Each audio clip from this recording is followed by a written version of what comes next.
क्या आपने कभी सोचा है कि इंडिया में tourism numbers pre pandemic level से कम क्यों हैं, जबकि ग्लोबल टूरिज्म बहुत तेजी से बढ़ रहा है? क्यों फॉरेन टूरिस्ट अब गोवा, केरला और उत्तराखंड जैसे आइकॉनिक डेस्टिनेशंस को छोड़कर साउथ ईस्ट एशिया के कंट्रीज को प्रेफर कर रहे हैं? क्या ये सिर्फ एक ट्रेंड है या फिर कुछ डीपर रीजंस हैं जिनका इम्पैक्ट इंडिया पर हो रहा है? अगर आप भी इस सवाल का जवाब जानना चाहते हैं और समझना चाहते हैं कि कैसे इंडिया अपनी टूरिज्म स्ट्रैटेजी को री-इन्वेंट कर सकता है, तो इस वीडियो को जरूर देखें। हम एक्सप्लोर करेंगे कि क्यों इंडिया को इस फियर्स कंपटीशन में ज्यादा अग्रेसिव अप्रोच अपनाने की जरूरत है और कैसे हम इंटरनेशनल टूरिज्म मार्केट में फिर से अपनी पोजीशन बना सकते हैं। कुछ दिन पहले गोवा को लेकर एक बड़ा डिबेट हुआ था कि टूरिस्ट अब गोवा को छोड़कर साउथ ईस्ट एशियन डेस्टिनेशंस को प्रेफर करने लगे हैं। इस इशू पर काफी डिस्कशंस हुई और कुछ होटल ओनर्स और ट्रैवल एजेंट्स ने एक इम्पोर्टेंट पॉइंट उठाया कि यह सिर्फ गोवा नहीं बल्कि पूरे भारत में फॉरेन टूरिस्ट्स कम नजर आ रहे हैं। तो ऐसा क्यों हो रहा है? इस वीडियो में हम यही जानने की कोशिश करेंगे। आमतौर पर यह वह समय होता है जब टूरिज्म इंडस्ट्री पीक पर होती है। ये हॉलिडे सीजन है, लोग लंबे वेकेशंस पर जाते हैं और नए डेस्टिनेशंस एक्सप्लोर करते हैं। 2023 में फॉरेन टूरिस्ट अराइवल्स भारत में 43.5% बढ़ी थी 2022 के मुकाबले। 2024 के पहले 6 मंथ्स में 47.7 लाख फॉरेन टूरिस्ट्स ने भारत विजिट किया, जो पिछले साल से 9% ज्यादा था। फिर भी ऐसा क्यों लगता है कि फॉरेन टूरिस्ट्स भारत में उतनी इंटरेस्ट नहीं दिखा रहे? इसका रीजन ये है कि यह नंबर्स अभी भी प्री पैंडेमिक लेवल से काफी नीचे हैं, यानी 2019 के मुकाबले बहुत पीछे हैं। ग्लोबल टूरिज्म में तेजी से रिकवरी हो रही है और लोग रिवेंज ट्रैवल का हिस्सा बन रहे हैं, साथ ही वे ज्यादा खर्च भी कर रहे हैं। 2021 के बाद इंटरनेशनल टूरिज्म में शार्प रिकवरी देखने को मिली है और 2024 की शुरुआत में ये 96% प्री पैंडेमिक लेवल्स तक पहुंच चुका है, जैसा कि यूएन ने बताया। मगर भारत का टूरिज्म सेक्टर अभी भी 2019 से 10% पीछे है। तो इसका कारण क्या है? एक बड़ी वजह ये है कि भारत को कंट्रीज लाइक वियतनाम, फिलीपींस और श्रीलंका से बहुत मजबूत कंपटीशन मिल रहा है। ये कंट्रीज ज्यादा टूरिस्ट फ्रेंडली मानी जाती हैं भारत के मुकाबले। इन देशों के मुकाबले भारत में कई ऐसे इश्यूज हैं जिनकी वजह से फॉरेन टूरिस्ट्स कम आकर्षित हो रहे हैं, जैसे कि safety, law and order, pollution और पब्लिक इंफ्रास्ट्रक्चर की स्थिति। एक्सपर्ट्स का कहना है कि कुछ साउथ ईस्ट एशियन कंट्रीज जैसे वियतनाम और थाईलैंड ने अपनी वीजा प्रोसेसेस को काफी आसान किया है, जैसे ई वीजा और वीजा ऑन अराइवल। इन देशों ने टूरिज्म को बढ़ावा देने के लिए वीजा वेवर्स की योजना भी बनाई है, जो भारतीय टूरिज्म इंडस्ट्री के लिए एक बड़ा चैलेंज बन सकता है। ट्रैवल इंडस्ट्री से जुड़े लोग यह भी कहते हैं कि भारत को अपनी टूरिज्म वर्कफोर्स को अपस्किल करना होगा ताकि फॉरेन और डोमेस्टिक दोनों ही तरह के टूरिस्ट्स को बेटर एक्सपीरियंस मिल सके। उदाहरण के लिए थाईलैंड और बाली जैसे डेस्टिनेशंस में टूरिस्ट्स के लिए हॉस्पिटैलिटी और वार्मथ बहुत ही ज्यादा देखने को मिलती है। इसके अलावा इन देशों में फॉरेन टूरिस्ट्स के लिए वैल्यू फॉर मनी भी ज्यादा है। भारत में एयरफेयर और होटल प्राइसेस काफी ज्यादा हैं, जैसा कि क्रिस्टल रिपोर्ट में बताया गया है, जो फॉरेन टूरिस्ट्स को इंडिया से दूर कर सकता है।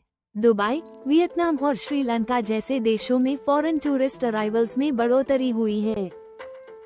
कतार में ये 47%, दुबई में 11% और वियतनाम में 4% बढ़ी है।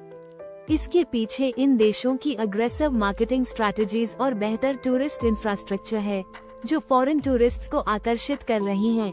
एक्सपर्ट्स का मानना है कि COVID के बाद साउथ ईस्ट एशियन कंट्रीज ने टूरिज्म सेक्टर में बहुत अग्रेशन दिखाया है, जबकि भारत ने धीरे धीरे टूरिज्म सेक्टर में अपनी पोजीशन को स्ट्रेंथन किया है। इसके अलावा भारत में कुछ पॉपुलर टूरिस्ट डेस्टिनेशंस जैसे केरला, गोवा, उत्तराखंड और नॉर्थ ईस्ट में डायरेक्ट फ्लाइट कनेक्टिविटी की कमी भी है। Europe, north America, south Asia और ऑस्ट्रेलिया से इन डेस्टिनेशंस तक डायरेक्ट फ्लाइट्स की कमी है, जो एक मेजर कंसर्न है। इसके उलट अब कई इंडियन टूरिस्ट्स भी इन कंट्रीज को ट्रैवल कर रहे हैं। आउटबाउंड टूरिज्म फ्रॉम इंडिया बहुत तेजी से बढ़ रहा है। सीधी फ्लाइट्स, इजी वीजा प्रोसेसेस और अफोर्डेबल प्राइसेस इन देशों को इंडियन टूरिस्ट्स के लिए अट्रैक्ट कर रहे हैं। इंडिया के मेजर सोर्स कंट्रीज में बांग्लादेश और यूएस शामिल हैं, जो करीब 40% फॉरेन टूरिस्ट अराइवल्स का जिम्मेदार हैं। बांग्लादेश में चल रहे क्राइसिस ने भी हाल ही में टूरिज्म नंबर्स को इम्पैक्ट किया है। इसके बाद कंट्रीज जैसे यूके, कनाडा और ऑस्ट्रेलिया आते हैं। लगभग 45% फॉरेन टूरिस्ट्स लेजर और रिक्रिएशन के लिए भारत आते हैं और करीब 25% भारतीय डायस्पोरा के लोग होते हैं। भारत में फॉरेन टूरिस्ट्स के लिए सबसे बड़ी चिंता अभी भी सेफ्टी है, खासकर विमेन के लिए।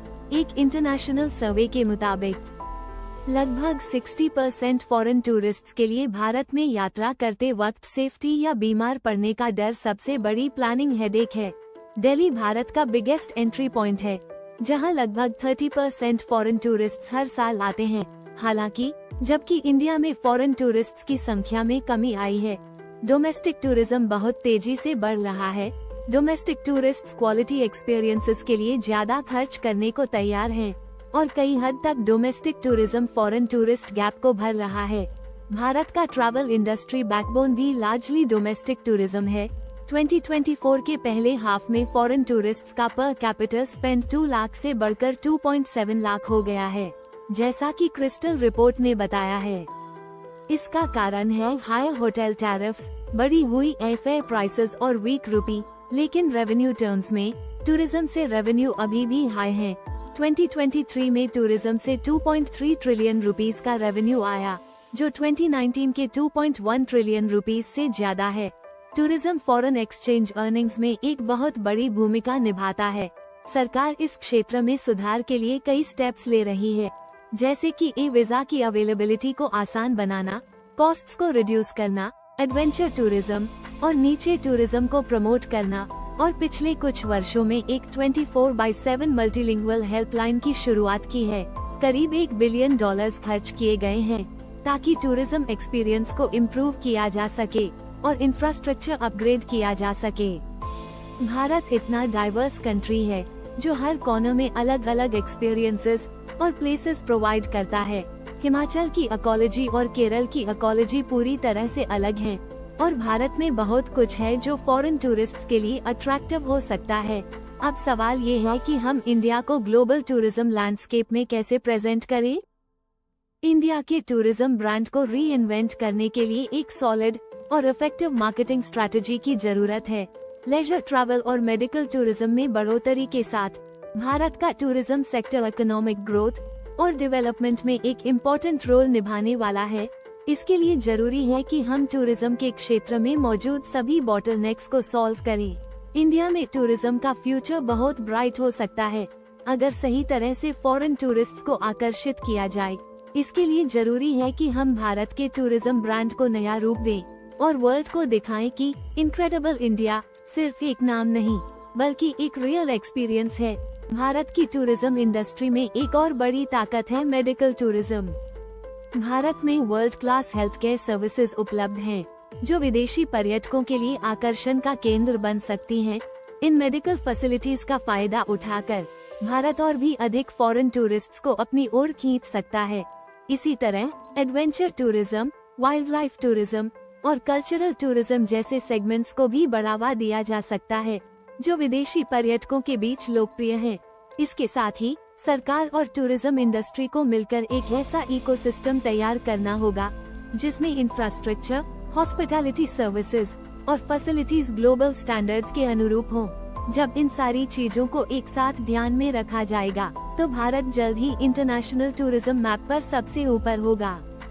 आज की दुनिया में जब लोग ज्यादा कॉन्शियसली ट्रैवल करते हैं और इंटरनेशनल एक्सपीरियंसेस के लिए ज्यादा खर्च करने को तैयार होते हैं, भारत को इन ट्रेंड्स का फायदा उठाना होगा।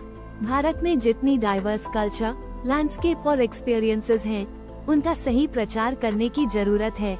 इसीलिए टूरिज्म मार्केटिंग को बेहतर करने के लिए सरकार और टूरिज्म सेक्टर के स्टेक होल्डर्स को मिलकर काम करना होगा। अगर हम ये कर पाए तो भारतीय टूरिज्म इंडस्ट्री और ग्लोबल टूरिज्म के बीच एक मजबूत ब्रिज बना सकते हैं।